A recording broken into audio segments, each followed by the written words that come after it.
Bienvenidos a una nueva clase del curso de atención de emergencias prehospitalarias. El día de hoy vamos a hablar acerca de intoxicaciones. Yo soy la doctora Mari Carmen Mieles Salgado, soy médico general graduada de la Universidad Espíritu Santo y espero que el día de hoy la clase que les voy a dar sea de mucha utilidad. Como objetivos para esta charla tenemos establecer el proceso de atención que deben de tener los pacientes intoxicados en el nivel prehospitalario, aplicar y socializar el protocolo de atención de aquellos pacientes intoxicados en el nivel prehospitalario, describir el tipo de procedimientos que pueden ser realizados por el personal y que logran mitigar las secuelas causadas por la intoxicación. Finalmente, tenemos que vamos a determinar cuáles son las herramientas, los recursos y los medicamentos que el personal prehospitalario debe tener en una ambulancia para una adecuada atención a un paciente intoxicado. Recordemos que las intoxicaciones agudas son un problema muy importante a nivel de salud pública. Son incluso dentro de las primeras 10 causas de consulta de los servicios de emergencia aquí en el Ecuador. Y son muchos los productos que son capaces de producir toxicidad en un paciente. Vamos a recordar ciertas definiciones antes de avanzar con esta clase. La primera de ellas es la de intoxicación, la cual es el conjunto de signos o síntomas que puede presentar un paciente y que se da por la presencia de diferentes sustancias tóxicas en el organismo. Esta intoxicación es capaz de presentar alteraciones anatómicas y funcionales y en ciertos casos también es capaz de causar la muerte de un paciente. El tóxico es aquella sustancia que es capaz de producir lesiones, ya sea estructurales o funcionales, en un órgano o en un conjunto de órganos y que puede llegar a ser potencialmente mortal. También tenemos el toxíndrome, que son el conjunto de signos y síntomas que se presentan de manera clásica al estar en contacto con algún tóxico específico. Este toxíndrome es el que nos puede ayudar a identificar cuál es la sustancia responsable. En todos aquellos pacientes intoxicados debemos recordar cuáles son los principios de la atención prehospitalaria de este paciente, como verificar cuáles son las situaciones que amenazan la vida del mismo, determinar cuál fue la vía de administración del tóxico y limitar la absorción del mismo. Pero también debemos recordar cuál es el soporte vital básico para este paciente, el cual comienza con la circulación. Debemos verificar el pulso y la presión arterial y, en casos necesarios, monitorizar con electrocardiograma, verificando el ritmo y la frecuencia cardíaca, para identificar si no hay algún tipo de alteración que requiera manejo mucho más especializado. Así también, en caso necesario, debemos obtener accesos venosos e iniciar la administración de líquidos, que lo podemos hacer con lactato de Ringer entre 1000 a 2000 cc. Luego continuamos con la vía aérea, la cual debe estar permeable y el paciente debe ser capaz de proteger la vía aérea, ya sea por medio de tos o reflejo nauseoso. También recordemos que debemos limpiar la vía aérea de aquellas secreciones o elementos que me obstruyan el flujo de aire. En casos, se recomienda el uso temprano de naloxona para intoxicación por opioides o de flumazenil para intoxicación por benzodiazepinas. Pero recordemos que este último debe ser utilizado con mucho cuidado, ya que puede producirme convulsiones si ha estado expuesto a otras sustancias como cocaínas o anticonvulsivantes. Al continuar con el soporte vital básico del paciente intoxicado, vamos a ver que sigue la respiración. En este punto debemos verificar los movimientos y la expansión del tórax, escuchar si hay una respiración adecuada y sentir el flujo de aire. Si vemos que el paciente no respira, debemos utilizar una bolsa mascarilla o en casos más urgentes, necesitamos la intubación. También debemos valorar si la respiración tiene una frecuencia y una profundidad adecuada, porque en ciertos casos las respiraciones pueden ser lentas y superficiales, que quieren decir que hay una depresión del estímulo respiratorio. O puede también haber polipnia, la cual está asociada muchas veces a cianosis. Continuamos con valoración del estado mental del paciente, donde vamos a valorar Glasgow, si el paciente responde a la voz del llamado, al dolor o si se encuentra inconsciente. Y sobre todo, valoramos el tamaño y la reactividad de las pupilas, porque en este punto muchas veces podemos orientar el diagnóstico hacia cuál fue el tóxico. También tenemos que visualizar si es que la alteración del estado mental no se ha producido por hipoglucemia, donde también puede haber confusión, convulsiones o déficit focales. Finalmente, tenemos que ver la exposición del paciente. Puede ser necesario eliminar aquellos contaminantes externos, como la ropa, los productos que se encuentren alrededor. También debemos tratar la hipotermia o incluso la hipertermia y trasladar a la víctima según el nivel de complejidad que estemos visualizando en aquel paciente. En el paciente intoxicado es importante hacer un diagnóstico clínico oportuno. Nos vamos a basar en diferentes puntos, como son la anamnesis, que es un interrogatorio directo o indirecto, y nos vamos a hacer ciertas preguntas, como ¿qué consumió el paciente? Si en caso de que sea algún tóxico, ¿cuánto consumió? ¿Cómo fue la vía de administración de aquel tóxico? ¿Hace cuánto tiempo lo consumió? ¿Dónde lo hizo? ¿El paciente tiene alguna enfermedad importante o alguna alergia? ¿O la paciente se encuentra embarazada? A eso también le vamos a sumar el examen físico. ¿Cómo está la piel? ¿Cómo es el olor del contenido gástrico? El examen de la cavidad oral para verificar si no hay alguna quemadura. Vemos si la ropa no tiene olor a plaguicidas, a hidrocarburos. Y muy importante también, como lo mencioné anteriormente, verificar el tamaño pupilar. Vamos a ayudarnos con los toxíndromes, que como lo vimos durante las primeras diapositivas, son aquellos síntomas característicos que nos van a permitir identificar aquel tóxico que está causando este proceso.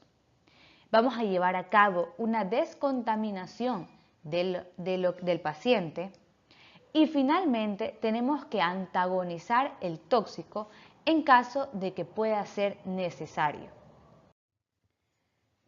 Como les refería anteriormente, los toxíndromes van a ser aquellos conjuntos de síntomas que van a permitirnos orientar el diagnóstico hacia cuál fue el agente causal. Voy a hablar básicamente de 5 tipos diferentes de toxíndromes. El primero de ellos es el colinérgico, el cual va a tener como efectos en el sistema nervioso central agitación, convulsiones. Las pupilas van a estar en miosis.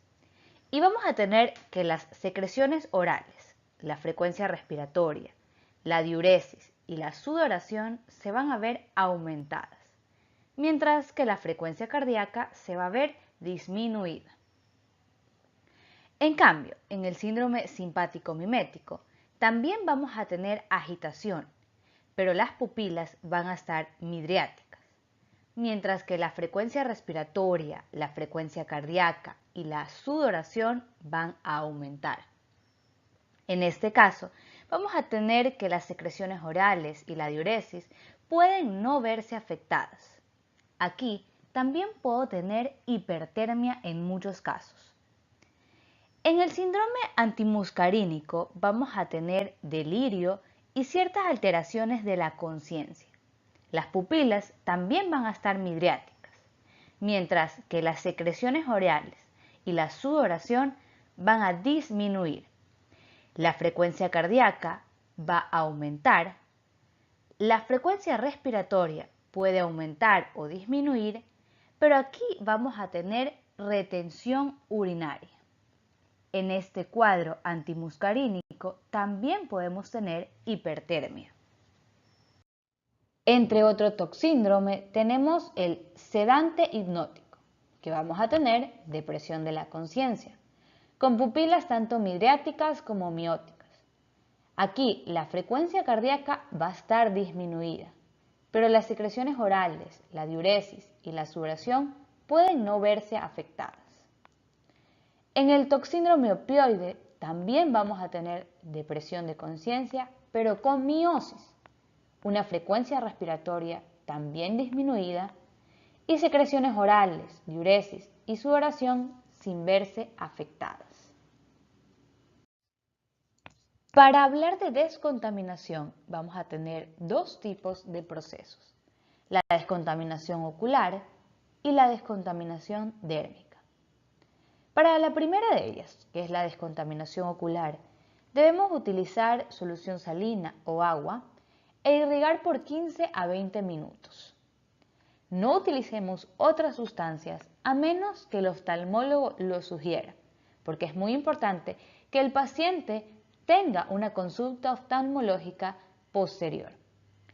En cuanto a la descontaminación dérmica, es importante remover toda la ropa que esté contaminada, bañar al paciente bajo la ducha y si está inconsciente con ayuda de alguna esponja.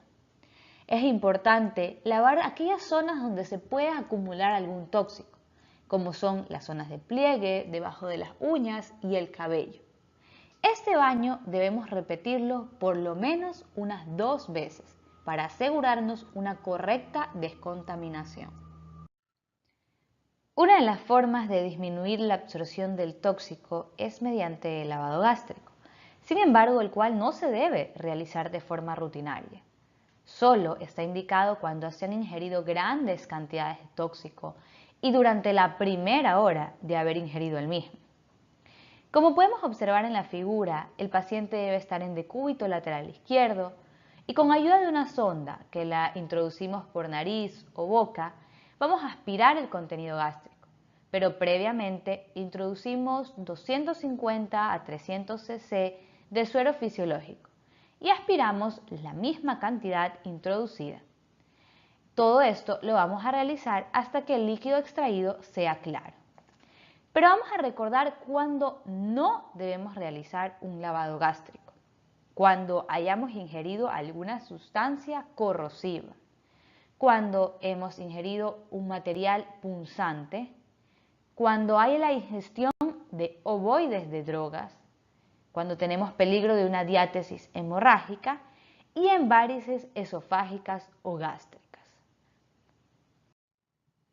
Otro mecanismo de ayuda para disminuir la absorción de un tóxico es el uso de carbón activado, el cual se considera si se ha ingerido una cantidad potencialmente tóxica de un veneno y que el cual nos permite absorber este veneno.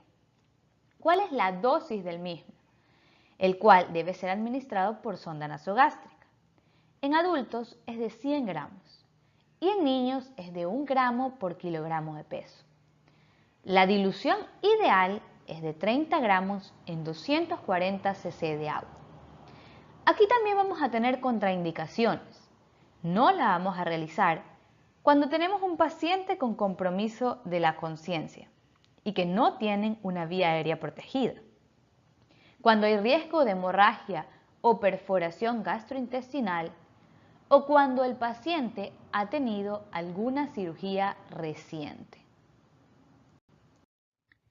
En cuanto a un paciente que ha ingerido un cáustico, es decir, una sustancia ácida o básica, debemos recordar que estos pueden producir un efecto corrosivo en el tubo digestivo. Y lo que queremos lograr no es disminuir la absorción, sino paliar dicho efecto. Cuando tenemos una ingesta de algún material así, debemos valorar 3 signos críticos. El primero de ellos es el estado de la vía aérea. Puede ser que el paciente tenga disfonía o un estridor, o que tenga edema o necrosis glótica.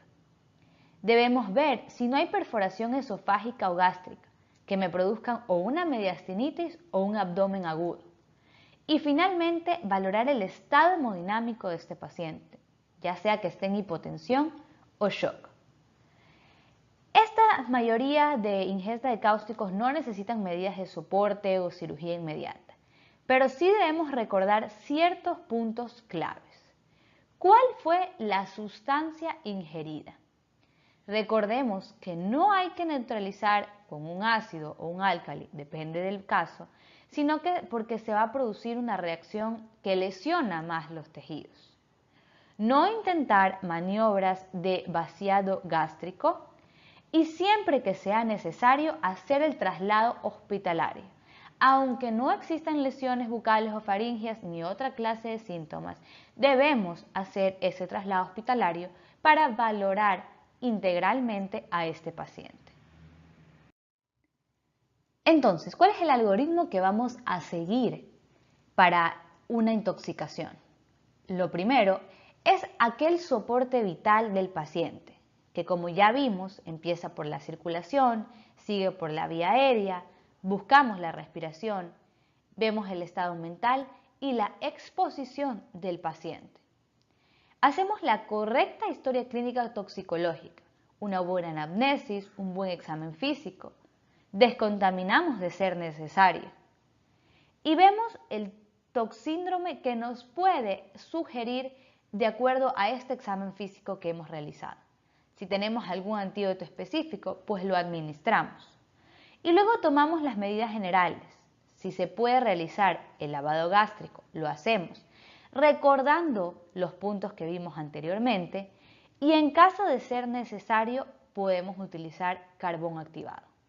En ambos casos, ya sea lavado gástrico o carbón activado, recordemos cuáles son las contraindicaciones que ya vimos anteriormente. En ciertos casos podemos antagonizar el efecto del tóxico. Sin embargo, hay pocos antídotos para ciertas sustancias. Y recordemos que a pesar de que utilicemos el antídoto, es necesario administrar cuidados de soporte al paciente. Tenemos diferentes antídotos para cada tóxico. Para el paracetamol tenemos N-acetilcisteína.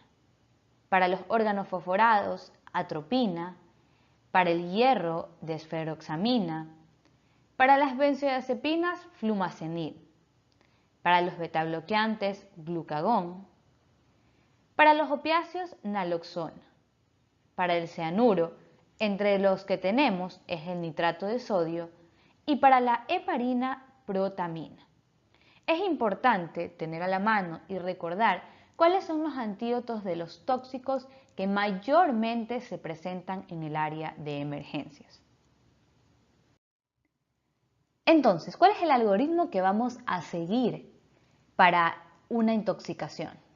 Lo primero es aquel soporte vital del paciente, que como ya vimos, empieza por la circulación, sigue por la vía aérea, buscamos la respiración, vemos el estado mental y la exposición del paciente. Hacemos la correcta historia clínica toxicológica, una buena anamnesis, un buen examen físico, descontaminamos de ser necesario y vemos el toxíndrome que nos puede sugerir de acuerdo a este examen físico que hemos realizado. Si tenemos algún antídoto específico, pues lo administramos. Y luego tomamos las medidas generales. Si se puede realizar el lavado gástrico, lo hacemos, recordando los puntos que vimos anteriormente, y en caso de ser necesario, podemos utilizar carbón activado. En ambos casos, ya sea lavado gástrico o carbón activado, recordemos cuáles son las contraindicaciones que ya vimos anteriormente.